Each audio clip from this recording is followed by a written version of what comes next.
it's only driving more attention toward Megan, only driving more attention to the song she's reacting to, you know, in general. And I feel like, and she's aware of it. She's like talking about how like she's doing aware of it. promo She's for aware of her it. She's as aware well. She is. She is. Megan doesn't need to do anything again to see the benefit of this, but I feel like it could also be interesting if she sort of past this point calls Nicki's bluff and says, okay, you know, whatever information you think you have, whatever better, more devastating songs you feel like you have, do it. Pull the trigger. Let her rip. That is precisely what he did. He added, Nicki Minaj said, also, at Nicki Minaj is correct about your flow. Yeah. And you know, normally in other circumstances, you would expect Nicki Minaj, who is like a media demon herself, who completely is aware of all this shit, to like not, I guess, eat the bait. But all it took in this weak moment for her was someone adding her and shitting on Megan Thee Stallion. Hey, the enemy of my enemy is my friend. Yeah. For Nicki Minaj. Yeah. 24 hours later. Yeah. 24 hours later. Shapiro. There it is. I just listened to it at Ben Shapiro. Not bad. Congrats on #1, but it definitely sounds like Roman's Revenge when the beat first came in. ... I don't know. Yeah, it's they're copying you, Nicki. You know, Tom McDonald's like, oh, you know, we really need this to sound like this Nicki Minaj track. You know, I feel like that would be the vibe. Yeah. So this leads me into our other subject that that I briefly wanted to talk about here, but Nicki Minaj versus Megan Thee Stallion. Have you talked about this yet on your show or on your YouTube? We got a video coming out about it today. Okay. Well, you know, don't give all of your takes in here in one try. We'll promo it. You know, I'll say this. It's coming out youtube.com/Fantano. Should be dropping at some point today. I feel like right now Nicki's in. The tables have turned. You know, there used to be a time back in the day when Nicki was beefing heavily when there weren't a whole lot of options as far as like, you know, female rapper ops. She was mostly just kind of going at Lil' Kim, and they were going back and forth and sort of like we're at each other's throats constantly. And at that point, as they were beefing, Lil' Kim was obviously on the downturn and on the way out. And Nicki looked like this, you know, bright, shiny new toy, looked exciting, looked young, looked creative, looked bold, looked cool in comparison with Kim. And I feel like now that she's like completely shook and insufferably insecure in reaction to just some of the stuff Megan is doing, now she looks like the Lil' Kim of the situation. Megan looks like, you know, the new voice, the new wave, who's slowly replacing her. And it's not even just about Megan, because there's loads of different rappers out there now that you can listen to if, you know, you're looking for a strong female voice who's, you know, empowered and so on and so forth, you know. But Nicki is kind of just throwing stones from a glass house and looking like she doesn't really know how to handle the shifting paradigm at the moment with more competition. She just doesn't really know how to not be petty and not be jealous. Yeah. Beyond that, I feel like, I mean, look, she's obviously carved out a place for herself as like a legendary artist in this space, you know, and being dominant for so many years.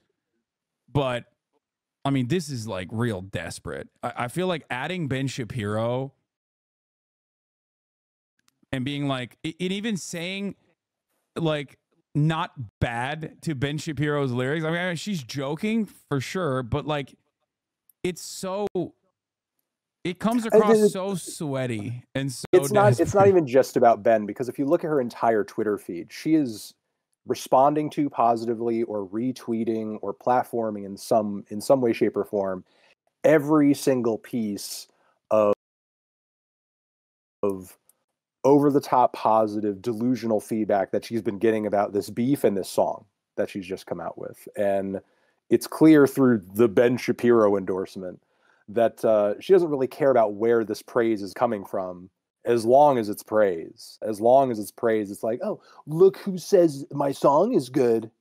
look who says I'm right about Megan the Stallion. It's like, Yeah. okay, well, I mean, you know, clearly this guy is just saying that to, you know, but you know, Ben's not, you know, not to be too flattering, but Ben's a smart guy. He knows how you get to, you know, get in the good graces of a guy like Trump, a total narcissist. You know, you fucking slob on his knob, you give him compliments, you talk about how he's great, and you paint him in a light where he's right. And I mean, Nicki doesn't operate that much differently. You know, she loves the praise. She loves people who stan. She loves people who talk about her uncritically and don't have not one single negative thing to say.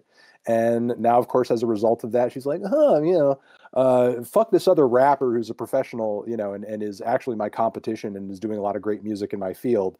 She's trash. She's one flow. But Ben Shapiro, I heard that song of yours. That not too bad, Ben. Pretty impressed. Maybe you can be on my next album. I think it's wild because like if we were to move away from the Ben Shapiro aspect of this and like go into Megan a little bit, like there is no way that all of these black female rappers that came out weren't Nicki Minaj fans in their Oh yeah, they all were. in their adolescence, like when they were growing up, right? So like it's so weird to have this person that you look up to that like, you know, defined the space that you're now in, collaborate with you, and then turn on you and just become like this demon. Yeah, Megan welcomed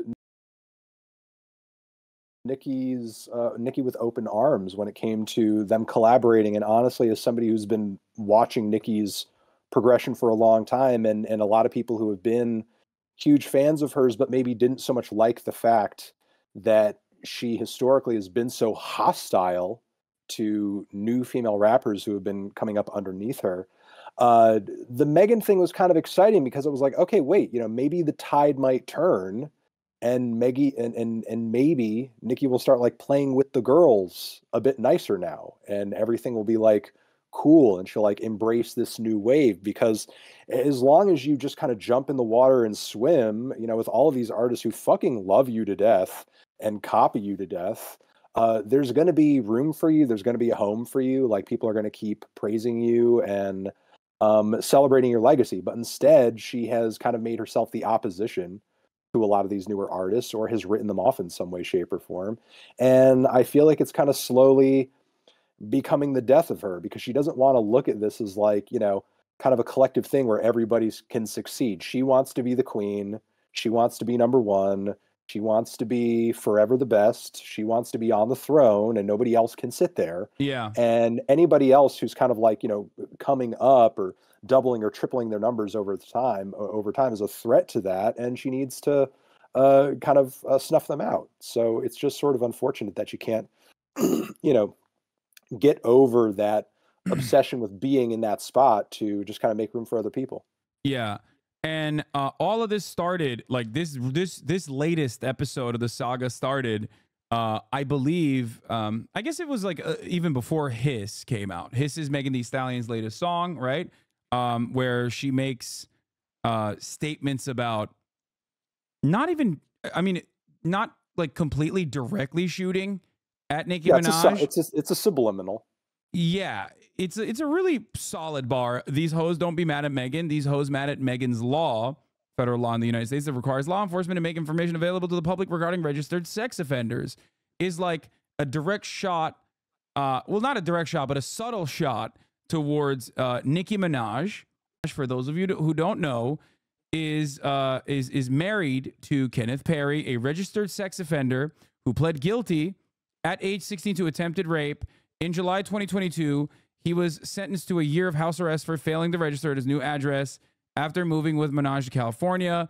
There's a bunch of other charges as well. Nicki Minaj's brother, I think, also, if I'm not mistaken, has one of Nicki Minaj's brothers also is in prison for raping an 11-year-old, his stepdaughter, for sexual abuse. And yeah, you know, the with her husband, you know, the Cardi B beef is not really sort of settled, because he ended up under house arrest again for threatening, you know, her husband Offset. Yeah. on camera. You know, they were just sort of making open, violent threats to him and his buddies, and you know, he just sort of ended up under house arrest again. So it's like, you know, clearly there's still a there, because Nicki would very much like to kind of like alter the narrative around why her and Megan don't get along. Because I mean, I think anybody with two brain cells to rub together can, you know, noticeably see that her attitude toward Megan sort of soured after she did that song with Cardi B, WAP, and, you know, it got so big and it got so huge, and it made them, you know, even more kind of like the new faces of this current wave of women in rap. And you know, but of course that would look too obviously petty from Nicki's end, and she has to sort of make it seem as if like there was some kind of like behind the scenes betrayal that made her hate Megan, and that's why, you know, she's like going against her at this point. It's not over Cardi B, it's not over jealousy, it's not over pettiness. It's because Megan's just a bad person, and she slept with a lot of men. Yeah, that was like a lot of like the anti. First of all, I will say this much, you know, I am a little bit of a hot girl. Okay, I said this before. It's like such a lame way to admit this, but like at Coachella, I saw Megan Thee Stallion perform live, and I'm not exactly a big fan of music, nor am I a big fan of live music at all. Yeah, you famously hate music in person. I don't listen to music at all, usually. But I will say this much. When I saw Megan Thee Stallion perform live, I was captivated by her onstage presence, by her charisma. Like I got it in a way, if that makes sense, where I was like, damn, okay, I understand what the fuck's going on here. Like she's very powerful. She is definitely a stallion is what I'll say.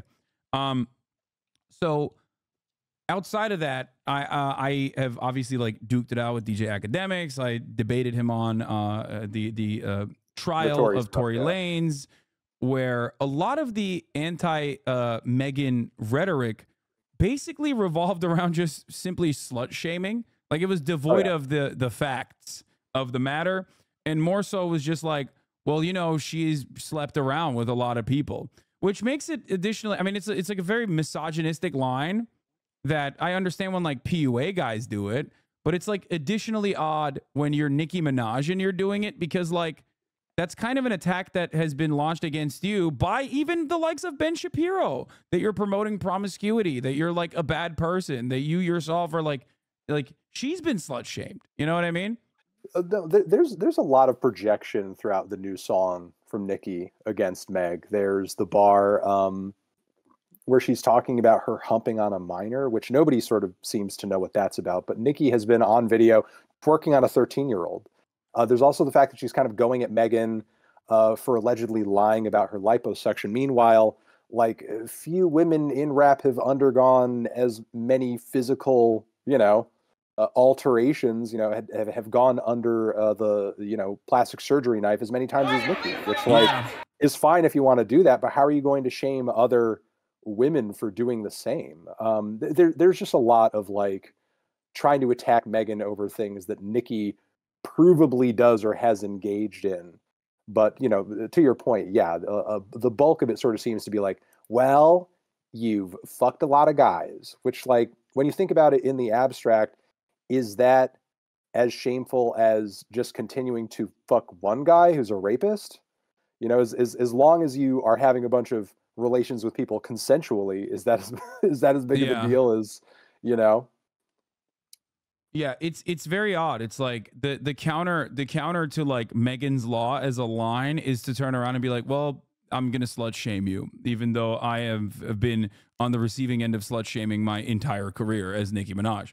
And body shame you too, because I don't know, you're tall. And that too, like your feet are big and stuff. Yeah, she said like you have big feet, and so one of the things that actually really popped off in this process was does anyone have that TikToker? Do I have it lined up over here somewhere?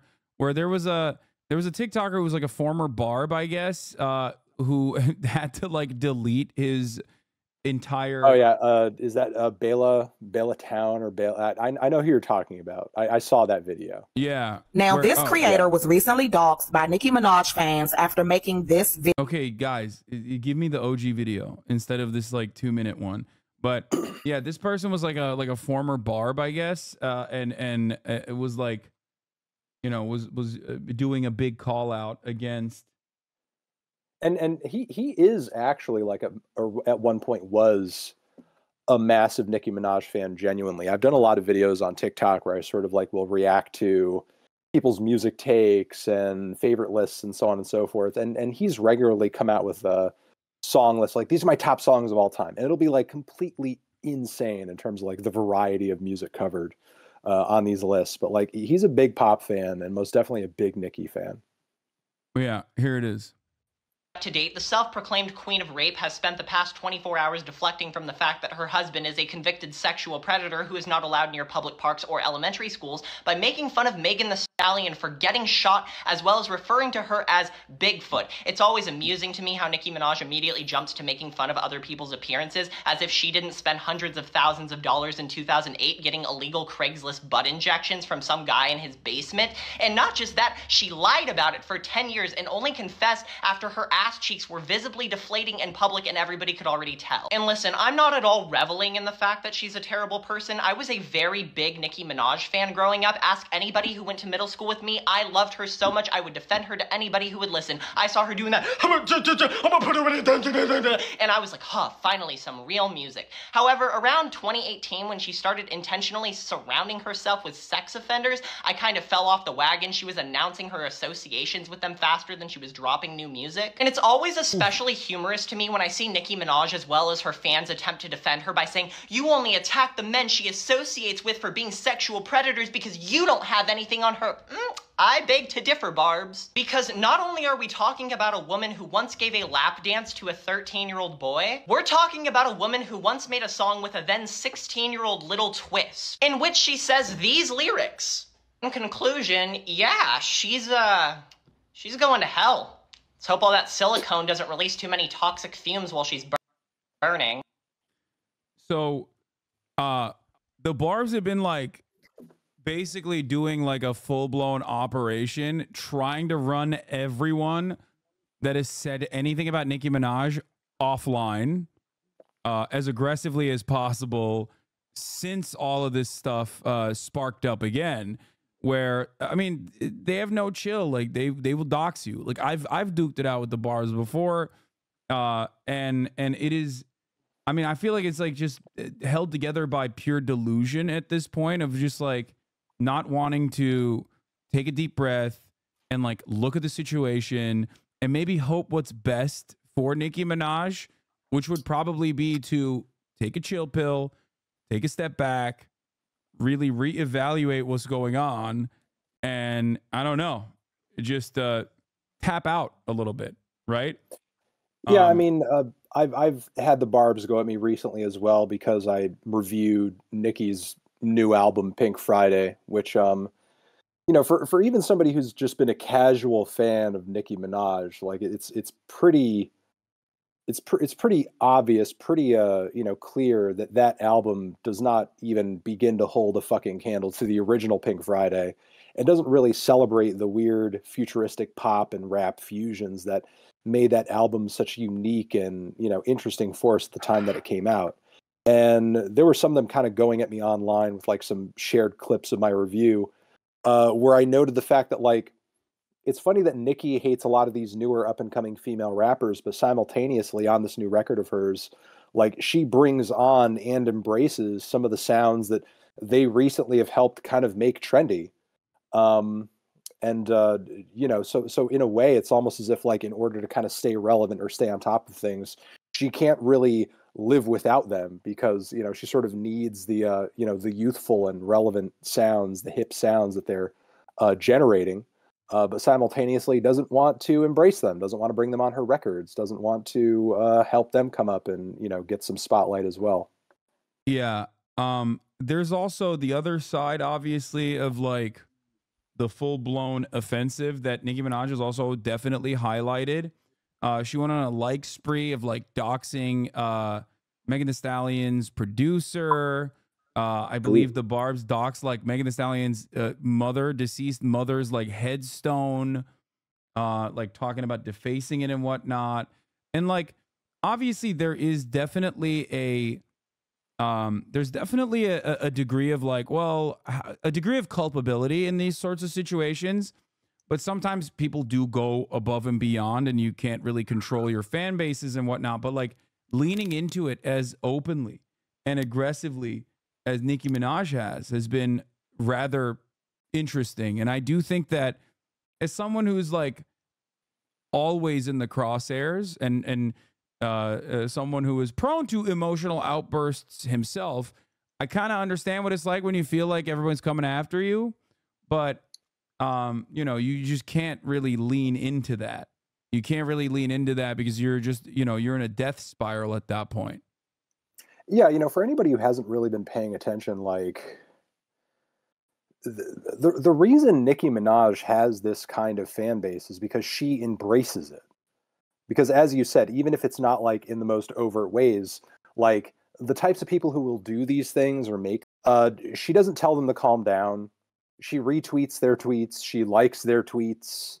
She loves to hop on live and speak exactly to them. Like, meanwhile, you know, any artist of her size could have an equally psychotic, violent, or, you know, reactionary fan base willing to do anything and anything, everything and anything to protect you, you know, quote unquote, so to speak. But, you know, the thing is, people like Eminem, people like even Megan Thee Stallion, or Cardi B, as crazy as she can get online with how she interacts with her fan base, you know, don't drive their fans to act that way. Don't, you know, don't call upon their fans like, you know, like their little death squad to retaliate against anyone who goes against them. You know, the reason the Barbs act that way is because they're encouraged to act that way, because Nicki positively reacts to them when they're acting that way. Yeah, it's like the thing is, if like Taylor Swift was doing this, right? Like leaning into this as aggressively in all the worst aspects as aggressively as Nicki Minaj she most definitely, and she could. And she could. And like to a certain degree, there's like a lot of like the QAnon style like breadcrumbs that like Taylor Swift loves like putting in her music and like in her album reveals and stuff. It's like a fun little game. Which, by the way, I'm not like equating it to QAnon at all. Oh my God, I don't want the Swifties to come after me either. Holy shit, I would die. But like it's nowhere near to the same degree as like leaning into the parasocial nature of this relationship and weaponizing it. My point is, if Taylor Swift wanted to do this, she could literally start a genocide. Like at that magnitude, at that Taylor level, Swift she could do a Heaven's Gate cult. Yeah, no, literally, like she could end or start conflicts, is what I'm saying, like global conflicts. And it would actually be Tim Pool level civil war. Yeah, like what Tim Pool fantasizes about, but like in real life, this is now happening.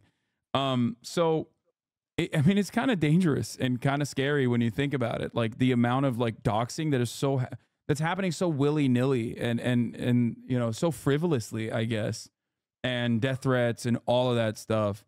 So I don't know where this will go inevitably, but I've always been a firm believer that at the end of the day, if your output is consistent and good, then fans won't care.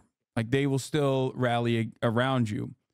And I guess the major problem here for Nicki Minaj is that her output has also diminished.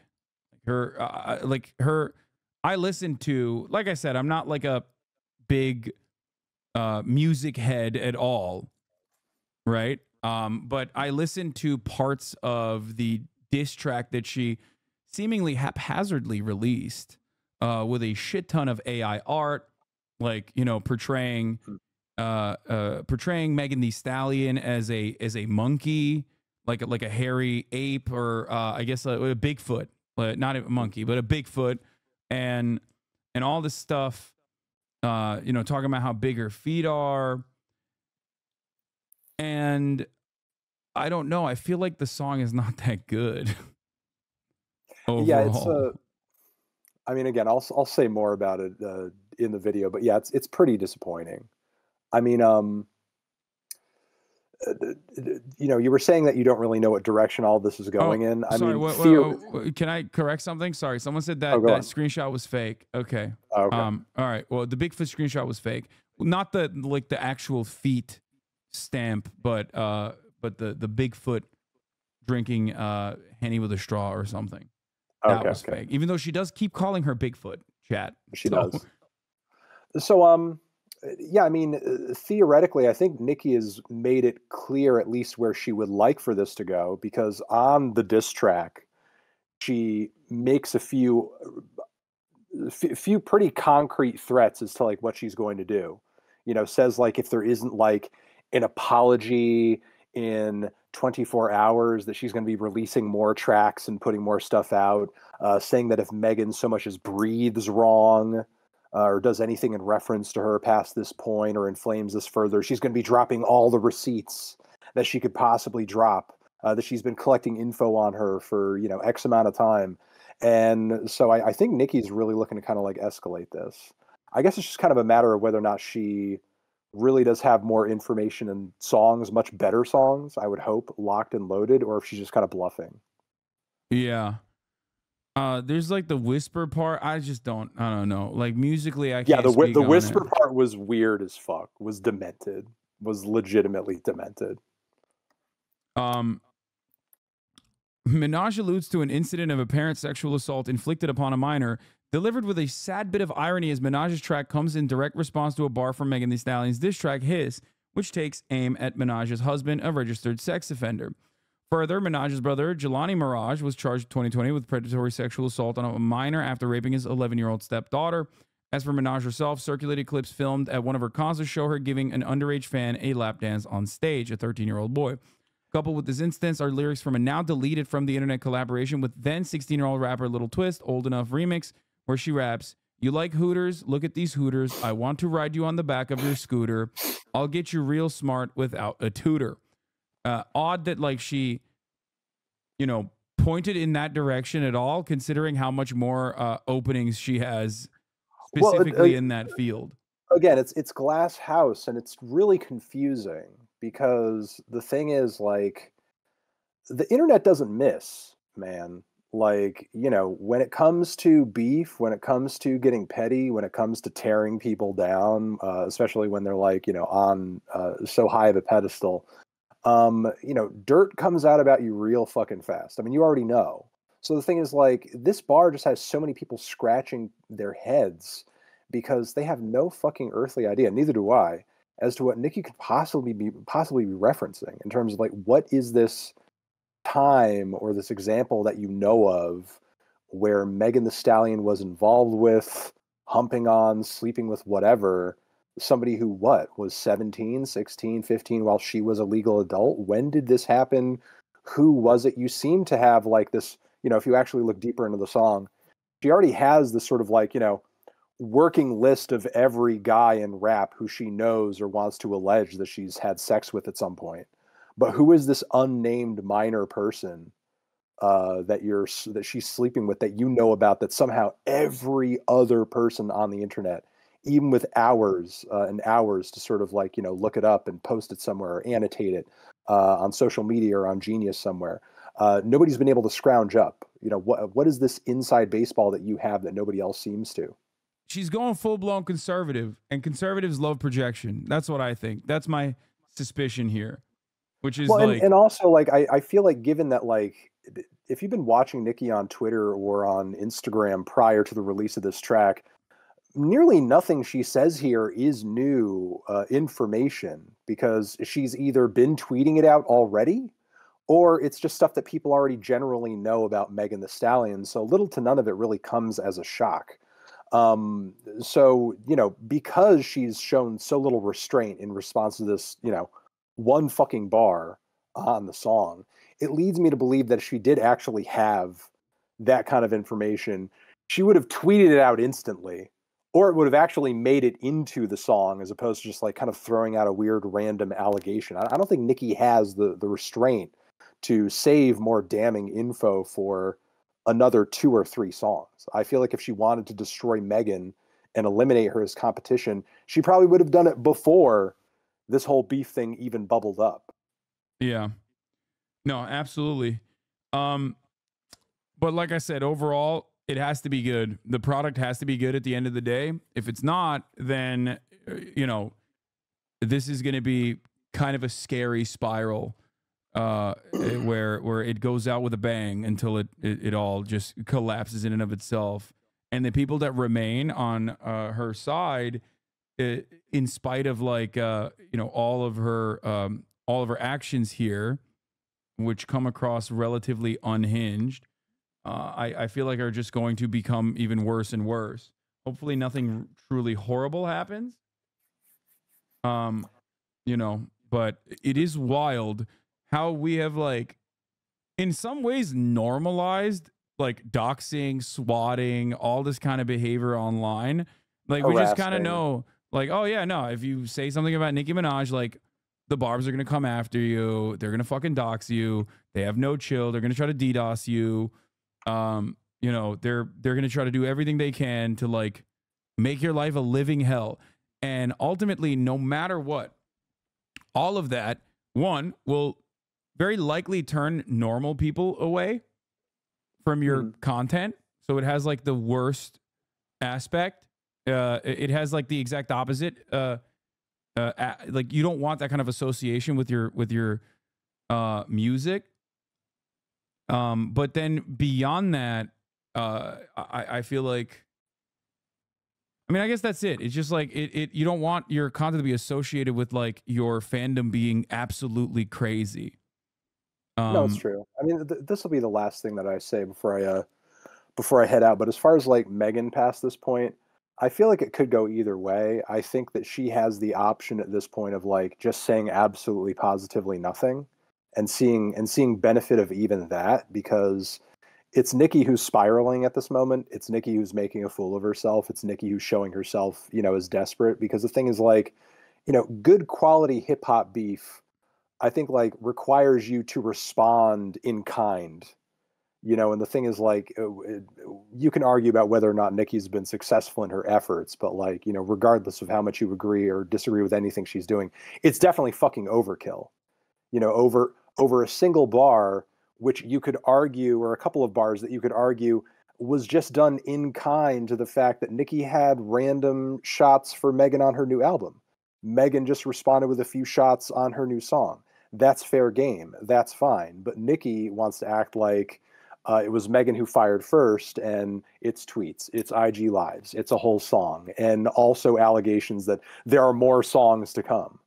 Nicki is just completely going out of control and just, melting down over just like a few lines. So I feel like it's only driving more attention toward Megan, only driving more attention to the song she's reacting to, in general. And I feel like, and she's aware of it. She's like talking about how like she's doing promo for her as well. She is. Megan doesn't need to do anything, again, to see the benefit of this, but I feel like it could also be interesting if she sort of, past this point, calls Nicki's bluff and says, okay, whatever information you think you have, whatever better, more devastating songs you feel like you have, do it. Pull the trigger. Let her rip. Yeah, I mean, it's just not like low effort beef, you know what I mean? Or it's not even, even if it's like high effort beef, like there's a stink associated with it. I don't know. Like the revelation that Drake had a child is what I think about a lot in the back and forth, right? Like that was huge, but even then I feel like didn't get as gnarly. Or maybe it is the misogyny in me speaking, that when I see women duking it out, I have a different reaction to it. I'm sure that could possibly play a role in this, because I'm like analyzing it. But I think Drake's a lot more sort of like afraid of kind of coming off in the way that Nicki is currently. And that's why when things heated up with the Adidon song, he called in a few favors and had the whole beef called off and had it all ended, and created a situation where the ref came in and it's like, okay, come on guys, we can't do this. This isn't cool. I mean, Drake is afraid of taking an L.